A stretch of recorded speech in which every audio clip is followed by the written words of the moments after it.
to us. Another concern I have and I'm excited about working on is trying to have a better system for distributing vaccines. As you all know, the vaccines sometimes end up being short. There could have been a real problem with H1N1 this year. It came out finally, but it was a little bit too late.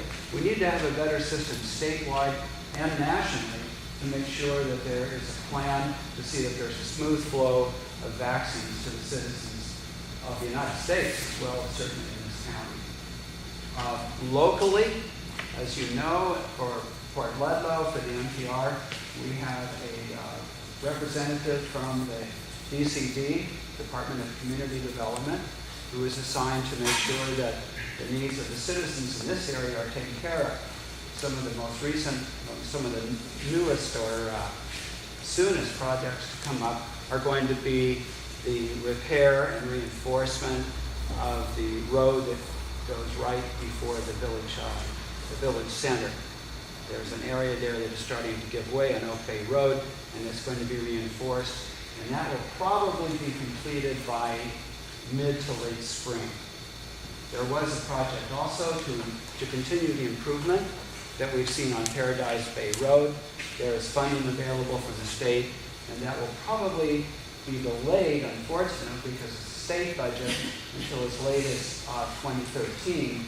But if the state can get some help from the federal government, then that will be continued much sooner than 2013. I think I've taken 2 minutes, so I will. I'm sure there'll be more questions.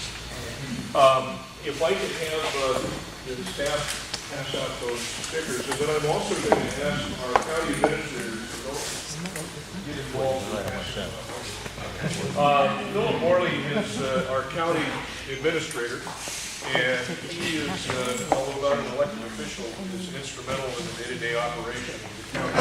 So while we're passing these things out, maybe you would like to say a few words about the county government. Or a song. Let's see, a couple of things that have been headlines recently that I'll just take note of.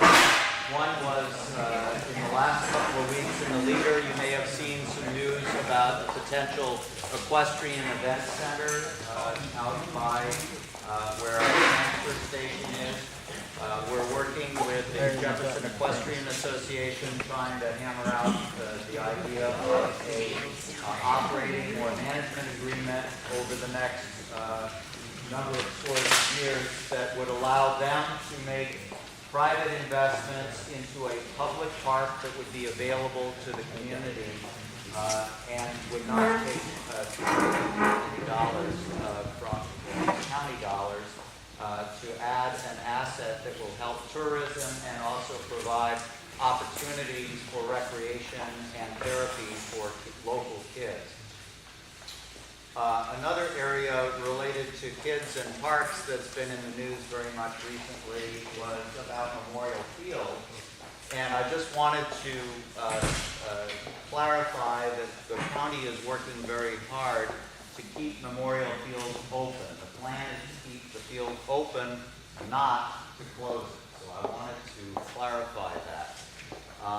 The reality for the county is with the current economic downturn, that county revenues are depressed. Not news, everybody sees this in the papers nationwide. It's hit us hard here in Jefferson County.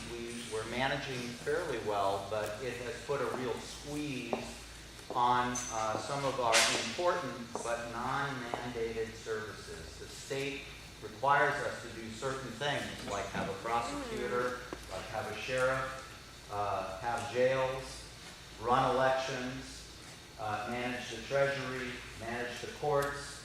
All of those things are mandated services, yet other things that we hold dear are not legally, at least, mandated. They're things that we want to do, must do from a moral perspective, but are not legally required to do.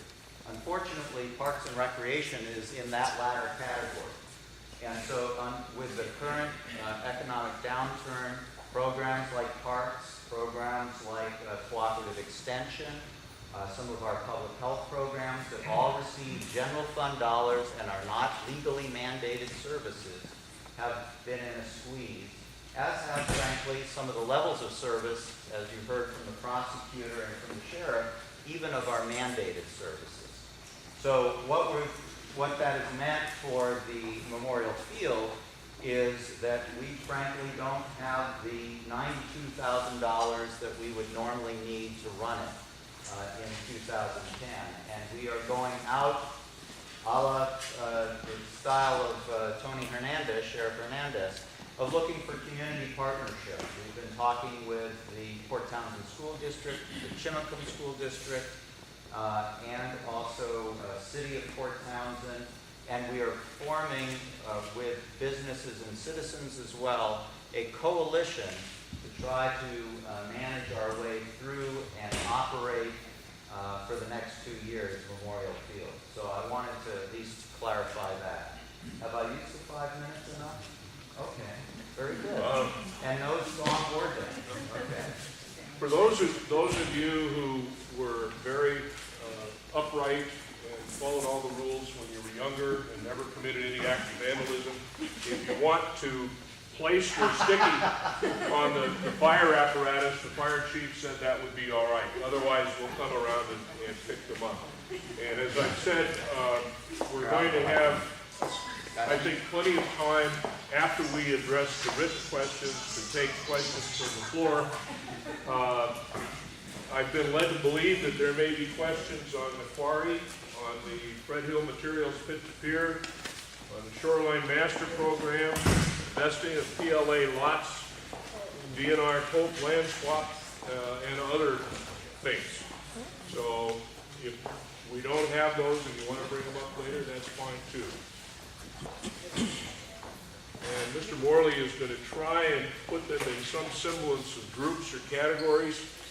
At our last meeting, I completely destroyed that process by taking them off the easel board. But we'll take just a minute here so we can get them sorted out. So.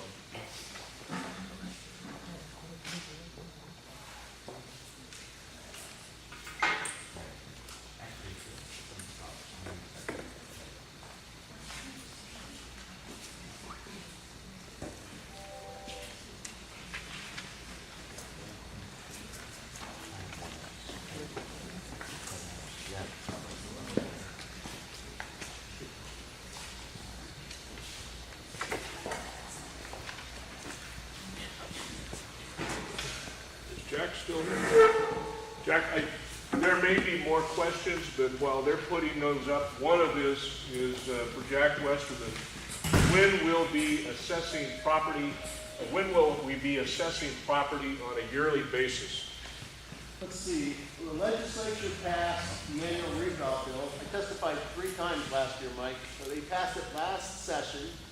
They start funding the money to pay for the annual revale through the $5 technology fee that Judy collects now on every excise tax affidavit for electronic REAP. She gets the money for electronic REAP until June 30th of this year. Electronic what? REAP, real estate excise tax. She gets the 5 cents for every one of those. And even if you do a quick claim deed, if you do a quick claim deed and you go to Judy's office to record your excise tax for the sale of your property, it's $10. Even if there's no money. You know, even just quick claim deed, it's still $10. 5 of that $10 is for this electronic REAP. She gets the money for electronic REAP until June 30th of this year. Starting July 1st of this year, for 3 years, we get her $5 for annual revale. And so that's what? That's July 1st of 2010 to July 1st of 2013, and we're required to go annual by 2014. So my guess will be 2012 or 13. Judy would love to go right away. But going to annual for us in this county also means a conversion of our entire software program. Because the software provider that we've used for the last 25 years, Computex, won't go annual. So in order to go annual, we got to convert our software system. So I'm trying to get to the Department of Revenue to pay for both the conversion and annual, because I wouldn't have to convert, or I wouldn't have to convert to a new system if I didn't go annual. So I want the state to pay for the whole thing. So that would be probably 2012 through 2013, somewhere in that neighborhood.